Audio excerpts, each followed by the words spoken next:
Monsieur le Président, le témoin clé de la commission Charbonneau, Dino Zambito, a déclaré en entrevue, et je cite, « De sources sûres, je sais qu'il y a un lien entre Lafrenière, qui est le commissaire de l'UPAC, et le chef de cabinet du premier ministre. Ces gars-là se parlent régulièrement, chose qui est totalement inacceptable. » Est-ce vrai? N'est-ce pas vrai? Ce qui est certain, c'est que ce sont des allégations très graves de quelqu'un qui est en contact avec ce milieu. Il parle de M. Dufresne, qui est le chef de cabinet du premier ministre, dont le nom a été évoqué ici pour des bris de communication sur Rona, entre autres, ou lors du scandale du ministère des Transports. Évidemment, le minimum pour le premier ministre, c'est de procéder à une vérification serrée concernant l'existence ou non de ces liens entre son chef de cabinet, son cabinet et l'UPAC.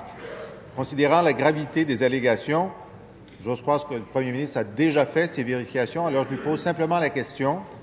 Depuis son arrivée en poste en avril 2014, combien de fois son cabinet a-t-il pris contact avec l'UPAC et le cabinet de M. Lafrenière? Monsieur le Premier ministre. Monsieur le Président, d'abord, 2 remarques préalables. Les collègues continuent d'éviter les sujets fondamentaux quotidiens pour nos citoyens. Je vais lui donner un exemple. L'industrie forestière. Il y a des députés de la région du Saguenay-Lac-Saint-Jean qui, apparemment, étaient préoccupés par la question, mais le chef, lui, n'en parle jamais de ça. L'élection de M. Trump a apporté beaucoup d'incertitudes à ce niveau-là. C'est important de parler de ça. Maintenant, pour ce qui est des communications politiques entre les élus et les corps policiers, les experts, c'est le Parti québécois, là, je pense qu'il faut le dire. Là, ils parlent d'allégations, mais des faits allégués, des faits non pas allégués, mais des faits avérés, ça, ont été mentionnés récemment. D'ailleurs, il y a toujours à nous mentionner quels étaient les 3 cas de parlementaires du Parti québécois qui étaient visés par, apparemment, les enquêtes. Comment l'a-t-il su? Je ne sais pas. Maintenant, je vais répondre de façon très, très claire. Jamais il y a quelques communications entre mon cabinet et les forces policières au sujet de l'enquête. Il y a, comme c'est normal qu'il y ait, que ce soit le cas, des contacts pour les vérifications de sécurité qui entourent les nominations de membres du Conseil des ministres, ce qui est tout à fait régulier, normal. En fait, ce serait anormal qu'il n'en soit pas ainsi. Alors, c'est la seule façon dont ces contacts s'établissent.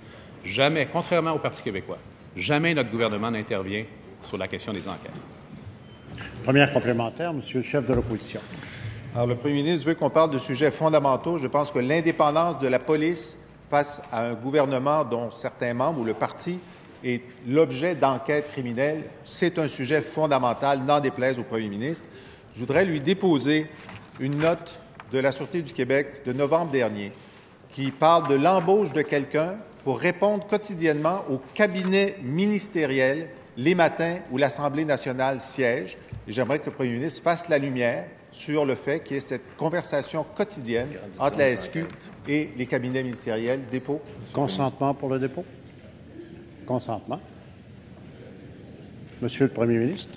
Encore une fois, je suis très gêné pour mon collègue qu'il aborde cette question parce que tous les éléments qui sont avérés, qui ont été mentionnés dans l'opinion publique, je pense qu'il devrait mieux préparer peut-être les sujets qu'il traite ici, sont les éléments qui touchent son parti politique. Je les résume.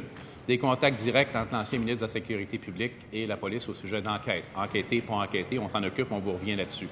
3 membres de la députation qui apparemment étaient visés par les enquêtes et qu'on a informé, à leur sujet, on a informé le pouvoir politique.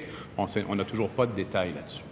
Alors, je pense que de ce côté-là, on sait où se situent les bonnes pratiques et on sait où se situent les moins bonnes pratiques. Maintenant, il est clair qu'on a souvent à répondre ici. Par exemple, est-ce que l'UPAC a terminé? Est-ce qu'elle a déposé un dossier? L'opposition le demande souvent. Alors, c'est la seule nature. Deuxième complémentaire, Monsieur le chef de l'opposition. Le premier ministre a beau faire toute l'esbrouffe qu'il veut. Le fait est qu'il y a 8 enquêtes, une dizaine d'enquêtes criminelles de l'UPAC sur son parti politique. Et la personne qui a eu des perquisitions, c'est le chef du Parti libéral.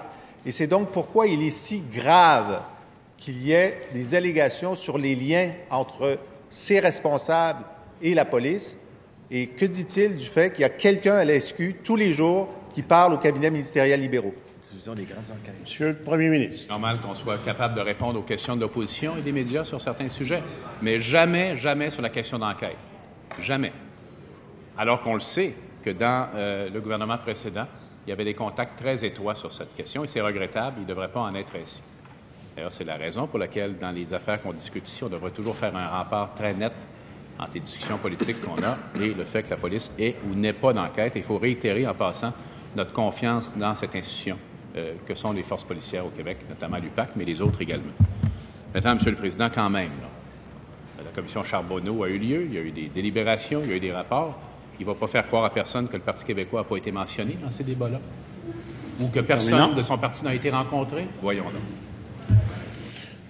Troisième complémentaire, Monsieur le chef de l'opposition. Je suis content que le premier ministre me permette de dire que les enquêtes criminelles en cours sont sur son parti et sur aucun autre parti ici, sur le sien.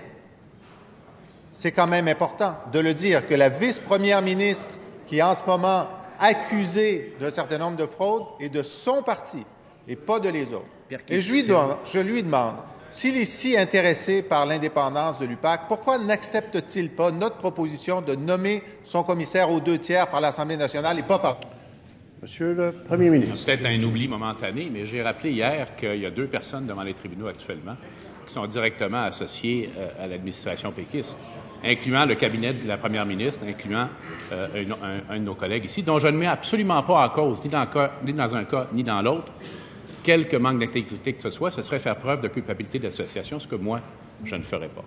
Maintenant, il est clair, M. le Président, qu'il y a des enquêtes en cours. On ne veut surtout pas savoir lesquelles, ou si une personne ou l'autre. D'ailleurs, comment sait-il qu'il n'y a pas d'enquête sur son parti? Est-ce qu'il a appelé l'UPAC et on lui a dit?